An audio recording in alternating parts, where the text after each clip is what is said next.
History 30 वर्षीय युद्ध, ठीक, 30 वर्षीय युद्ध के परिणाम, क्योंकि कल मैंने आप लोगों को 30 वर्षीय जो युद्ध है उसके कारण बताए थे, ठीक। आज उस कारण की बात, उस युद्ध के जो परिणाम निकले हैं वो परिणाम निम्नलिखित हैं। सबसे पहला जो परिणाम है एक नवयुग का प्रारंभ, दूसरा है आधुनिक राज्य व्यवस्था का आरंभ, तीसरा है राजनीतिक परिवर्तन, चौथा है बाल्टिक सागर की स्थिति, पांचवा है आपका जर्मनी पर घातक प्रभाव और संक्रमण काल, ठीक है। तो ये जो 30 वर्षीय जो युद्ध चला है जर्मनी की भूमि पर, ठीक, आपका उसका जो परिणाम, युद्ध के जो परिणाम निकले वो परिणाम ये निकले हैं, ठीक है। जिसके जो कारण थे वो कारण तो कल आप लोगों को समझा दिए गए थे। उसके बाद अब जो युद्ध के जो परिणाम निकले हैं उस परिणाम आपकी जो निम्नलिखित हैं, ठीक। तो सबसे पहला आता है आपका नवयुग का प्रारंभ, ठीक। इसके बारे में जो 30 वर्षीय युद्ध जो हुआ और उसके बाद जो परिणाम निकले उसके बारे में जो प्रमुख इतिहासकार हैं हेज, वो ये लिखते हैं कि 30 वर्षीय युद्ध का युग, 30 वर्षीय युद्ध का युग एवं वेस्टफैलिया की संधि का आधुनिक यूरोप के इतिहास में महत्वपूर्ण स्थान है। मतलब जर्मनी में जो 30 वर्ष का जो युद्ध चला और वेस्टफैलिया की जो संधि हुई उसका एक हमारे भारतीय इतिहास में एक प्रमुख स्थान है। इस युद्ध से यूरोप में जब ये युद्ध 30 वर्षीय युद्ध जो यूरोप में हुआ उसके प्रभाव कई निकले, जैसे कि राजनीतिक प्रभाव भी पड़ा, उस पर राजनीतिक परिवर्तन हुए और इसने मध्य युगीन परंपराओं को समाप्त करके जो प्राचीन काल में जो मतलब उस समय जो परंपराएं चल रही थी उन परंपराओं को समाप्त करके एक नई परंपरा का आरंभ किया, ठीक।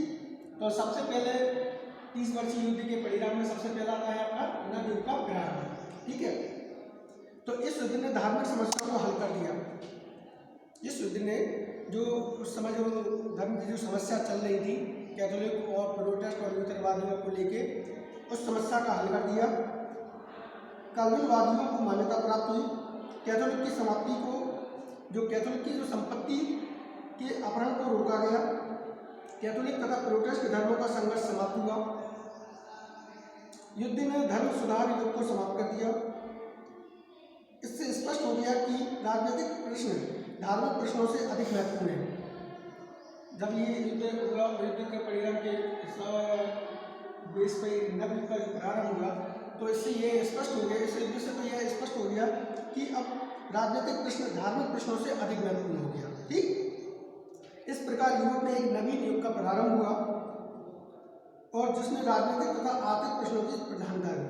अब इसमें धार्मिक प्रधानता जो थी पहले वो समाप्त हो गई, अब केवल राजनीतिक और आर्थिक इन दोनों की प्रधानता सर्वप्रमुख हो गई।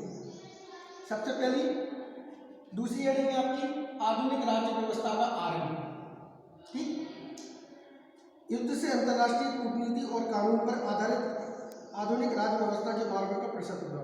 जब युद्ध हुआ, युद्ध के उपरांत जब ये युद्ध समाप्त हुआ तो उसके उपरांत एक कानून बनाया गया।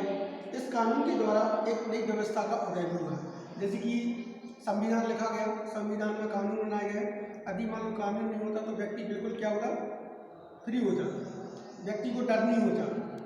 और कानून मात्र एक ऐसा साधन है जिसके द्वारा व्यक्ति डरता है और कोई भी अभद्रता या किसी भी सामाजिक कार्यों को करने से पहले वह सोचता है, ठीक।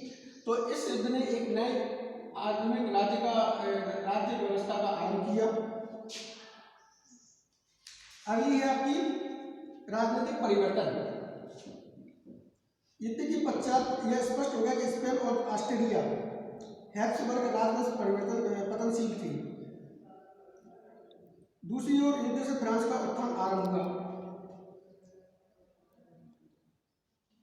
लिख लिया, युद्ध का आरंभ हुआ। जर्मनी पर भी ऑस्ट्रेलिया का नियंत्रण ढीला हो गया और स्पेन की महानता का युग समाप्त हो गया। तो ये राजनीतिक परिवर्तन हुआ, ठीक। इस परिवर्तन के द्वारा आपका एक राजनीतिक परिवर्तन होगा 30 वर्षीय युद्ध के अंतर्गत। 14 बाल्टिक सागर की स्थिति। बाल्टिक सागर स्वीडन की सफलता प्राप्त हुई और उसने बाल्टिक सागर को स्वीडिश झील बना दिया।